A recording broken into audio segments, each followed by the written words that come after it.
Hello' guys, আমাৰ সকলোৰে সপোন এটা থাকে জীৱনত কিবা এটা হোৱাৰ।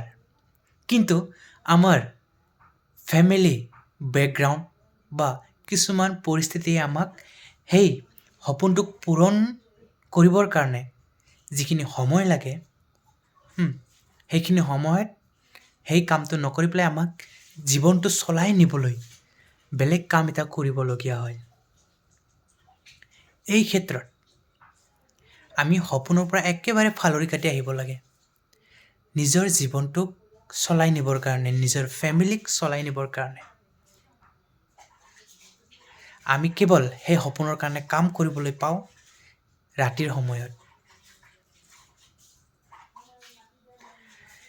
এনে ক্ষেত্ৰত নিজৰ পেটটোক পালিবৰ কাৰণে আমি গোটেই দিন বিজি থাকিবলগীয়া হয়। সপোনৰ কাৰণে আমি টাইম দিবই নোৱাৰোঁ, নহয় জানো? নোৱাৰা হৈ যায়। কিন্তু ইয়াতে আমি এনেকৈ কৰিব লাগিব যে আমি পেটটো চলাবলৈ সেই দিনটো কাম কৰিবই লাগিব। পেটটোক ভোকত ৰাখি বা ফেমিলিক ভোকত ৰাখি আমি কামটো আচলতে এৰি পেলাই সপোনৰ কাৰণে কাম কৰি থাকিলেইতো নহ'ব। আমি পেটটোকো পালিব লাগিব, আমি সপোনক ৰাতি টাইম দিব লাগিব। এটা কথা আছে হিন্দীত যে আপুনি 9 বাজিৰ পৰা 4 বজালৈকে কি কৰে সেইটোৰে আপোনাৰ পৰিয়াল চলে।